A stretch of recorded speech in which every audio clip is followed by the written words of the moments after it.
Twitch is an interesting platform. Instead of the edited, planned, and rehearsed nature of YouTube, everything happens live. And that's the appeal of it. Most of the time, you have absolutely no idea what's going to happen next. All of the moments genuine, which really lends itself to gaming, as games provide those raw and unfiltered moments of comedy, suspense, and action, and so on.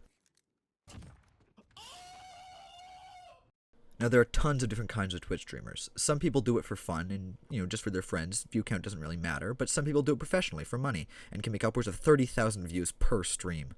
But one streamer has always stood out to me. Someone whose effect on internet culture vastly overshadows their individual popularity. Someone whose reactions are always over the top, but at the same time as genuine as you can get on Twitch. I'm talking about Vargskelethor, or Joel, from Vinesauce. Now, Joel started out with pretty humble beginnings. It was 2011, and he was really just a fan of Vinny Vinesauce's streams. But after becoming a regular in his chat and becoming pretty popular with the rest of the fans, he was offered a guest streamer position, and it all went from there. Take a look at 16-year-old Joel streaming Doom, a game that he is very well known for now. Yes! It's on with the minigun. Here we go. Yes! Oh shit, you burned him! You fucking burned him! What are you doing? Now, Joel's a pretty niche streamer, to be honest. He's often streaming old games, or bootlegs of those games, sandbox games that are just fun to fuck around with, and even just bad games. He only really touches the new releases when it's something that he enjoys, like Doom, Half-Life, or, one of the Nintendo games. But it's exactly this mindset that lends to why Joel is so highly regarded by his fans. He plays games that he has fun with, and won't do something if he thinks that he and his audience won't enjoy it. He's very obviously not in it for the money. He's genuine. Watching a Joel stream feels a lot more like sitting on a couch gaming with a friend instead of a streamer. But it isn't just the games that Joel plays that make him fun to watch. He also brings the energy to constantly make the weird games he's playing even funnier to watch than they already are. Joel is not only an unbelievably witty guy, constantly cracking jokes at the expense of what he's playing, but he also has an almost superhuman ability to find himself in the situations that lead to clippable moments, which, believe me, made finding good clips with video pretty easy. For example, watch this.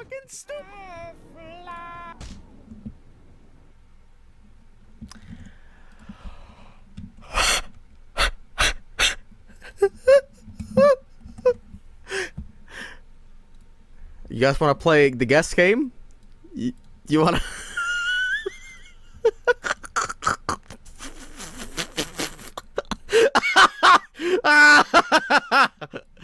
Oh, okay. But even when the games aren't just handing Joel the funny moments, he goes out of his way to create them himself. Using the powers of XSplit and his innate creativity, Joel loves to add to his games and create some scenes that wouldn't have existed otherwise. For example, green screening the entire game, creating PNG puppets, I've got Pokeballs of steel, or turning the game into Half-Life to overcome the fear of aliens.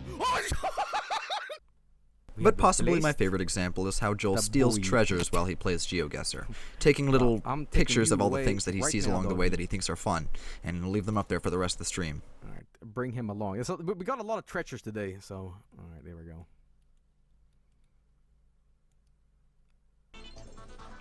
Another thing that Joel tends to do fairly frequently is play games or software that allow him to be creative himself, Joel having a background in music and a metal band of his own called Scythelord.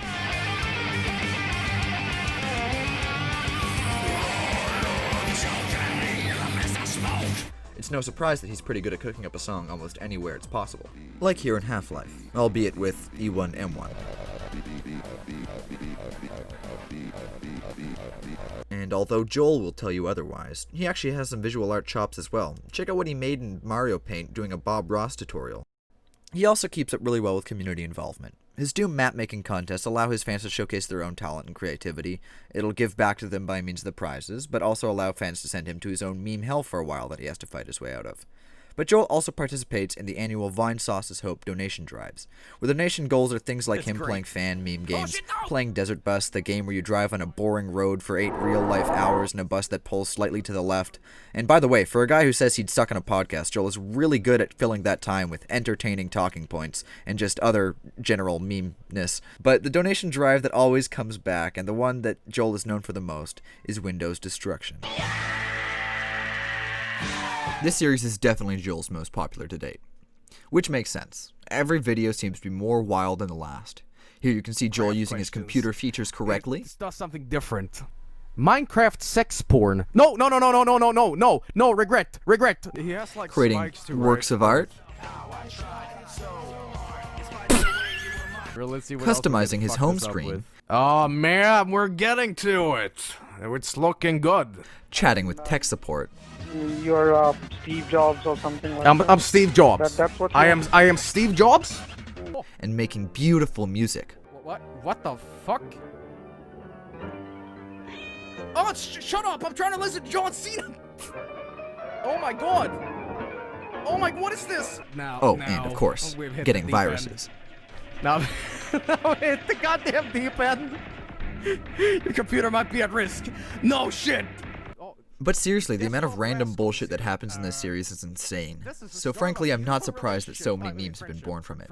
And that's really the point I'm trying to make in this video. Joel has so many memes.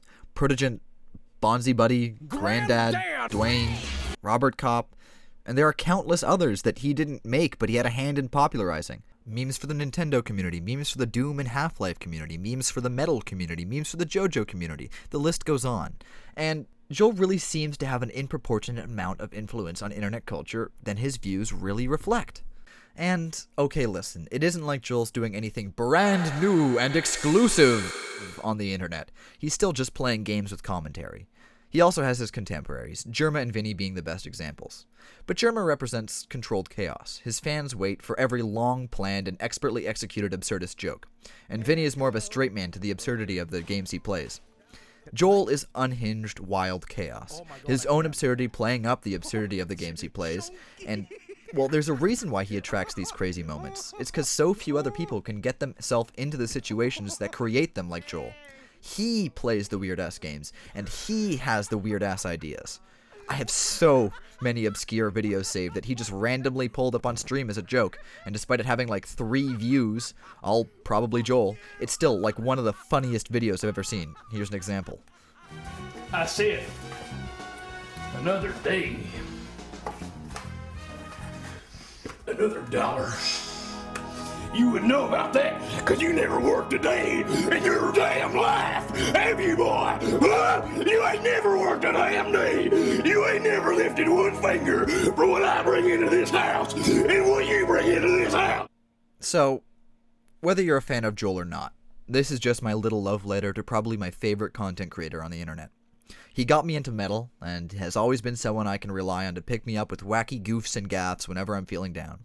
He's creative, funny, and always worth your time. Thank you, Joel, and thanks to everyone else for watching. I'll see you later.